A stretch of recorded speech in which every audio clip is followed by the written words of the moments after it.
All right, 14.1, graph, sine, cosine, and tangent functions. All right, so you have the parent functions graphed in your notes. For sine, cosine, and tangent, you will need to be able to graph those parent functions exactly as they are on the quiz or test. But for the sake of this section, that's the only graphing you need to do. Next section, we are going to do probably a little bit of graphing with shifts because I'm suspicious that most of y'all are going to take pre-cal next year. And in AP pre-cal, you have to be able to graph the shifts that occur in a trig function. So we'll do a little bit with that just to get you ready. But for this section, the only thing you're going to actually have to graph are those parent functions. Otherwise, you're just going to be telling the stuff that I'm about to give you in the notes. So,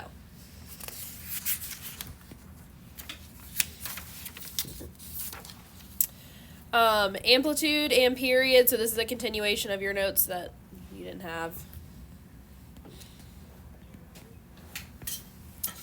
The amplitude and period of the graphs of y equals a sine of bx and y equals a cosine of bx, where a and b are non-zero real numbers, are amplitude is the absolute value of a. So basically, like if a were to be negative, the amplitude itself is the positive value. Negative is going to end up telling us that the function is reflected, but that's next section. And the period of it is 2 pi over the absolute value of b. So again, if b was negative, which b is very rarely negative in any of the problems they give us, but we would use the absolute value of whatever it is.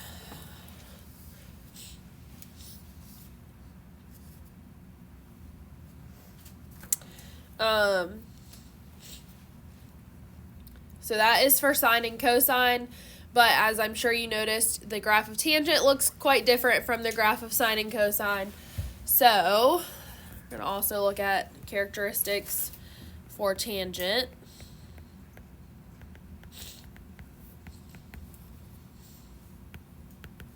So characteristics of y equals a tangent of bx.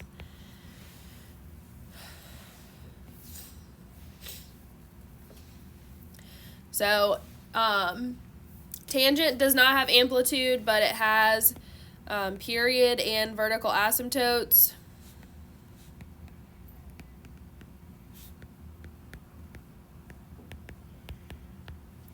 Okay, vertical asymptotes, they go up and down, can't cross them. And I will typically abbreviate vertical asymptotes as VA, just because I don't want to write it out all the time. So the period and vertical asymptotes of the graph of y equals a tangent of bx, where a and b are non-zero real numbers,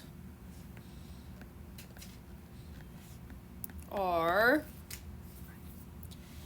period is a little different from the other one. It's just pi over the absolute value of b. So again, same thing. If b were negative, just makes it positive. And the vertical asymptotes are at odd multiples of pi over 2b, and again, it's the absolute value of b.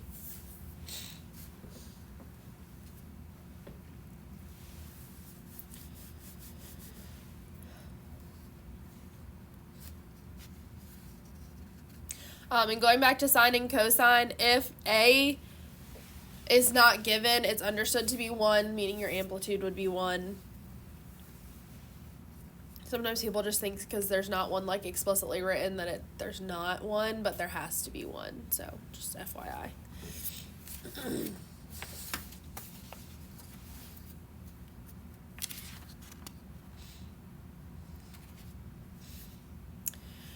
All right, so for all of these problems, the instructions say graph the function. However, I say no. And instead, I say find the amplitude and period or vertical asymptotes for tangent. Okay, so basically amplitude is only for sine and cosine, period is for everything, vertical asymptotes are only for tangent. So essentially you're finding 3 things, but only 2 apply to each problem. And this is mainly because I'm not gonna say waste your time, but I'm not gonna make you graph these when we're gonna graph something that's like harder tomorrow. We'll just like use all of it to like build tomorrow instead. But like this way you have the basis of like, how do I do this? So then when we get to like actually shifting the graphs, it'll make it a little easier.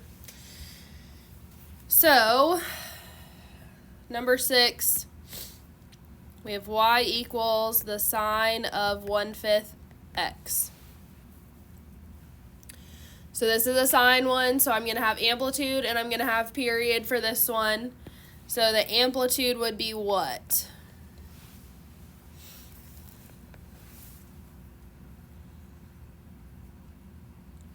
What number is in front of sine? 1. So the amplitude is just going to be 1.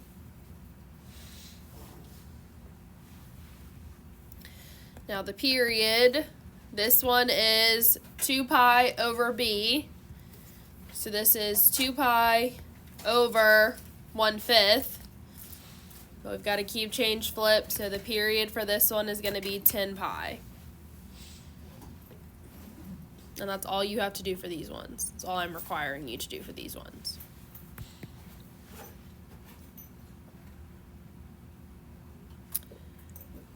Let's see. 10. F of x equals 2/3 sine of x. So what is the amplitude for this one? 2/3. And the period,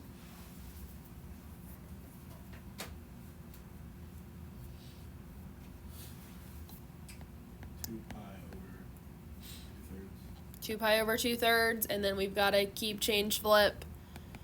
So that's going to be 2 pi times 3 over 2, so it'll be 3 pi.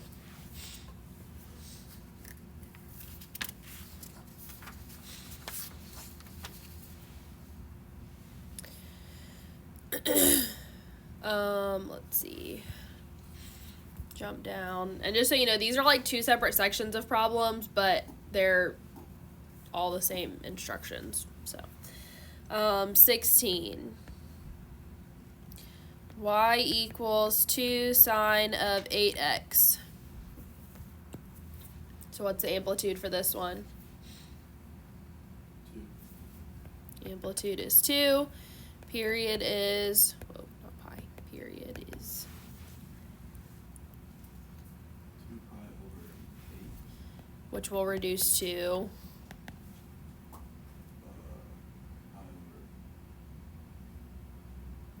pi over 4.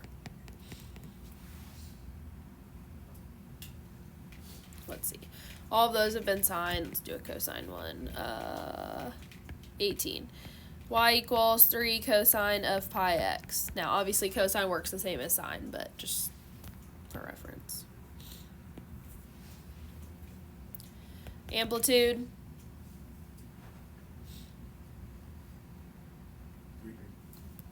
3. And then period. 2 pi over 2 pi over pi, which will just become 2.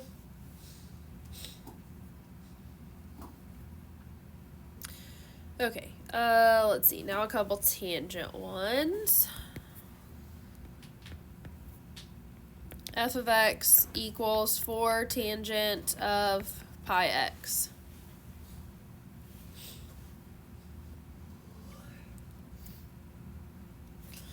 So tangent, remember, is a little different. We don't have amplitude for this one. Okay, but I do have period and vertical asymptotes. So the period for tangent is pi over b. So that's going to be pi over pi in this case, which is just 1.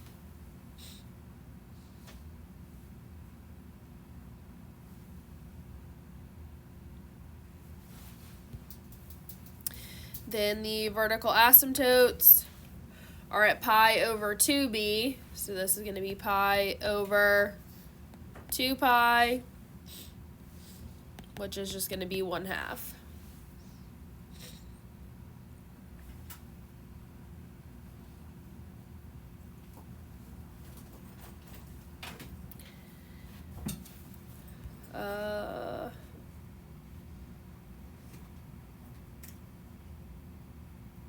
All right, 24. This one's actually a multiple choice question. It asks where the asymptotes are, but we're just going to do it as if it's like this.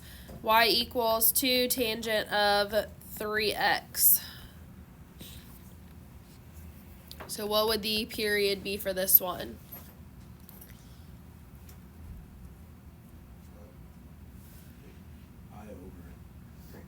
Pi over 3.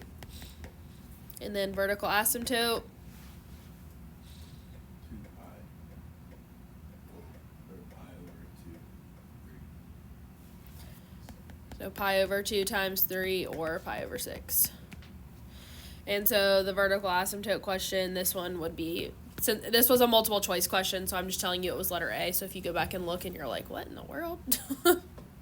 That was option A. All right, any questions about this at this point? Okay. A couple things to note about the parent functions, because I know sometimes you just write down the notes and don't actually listen to it. The sine function, or sine graph, starts at 0. Okay, and this is out to 2 pi, so it's broken up into 4 increments here.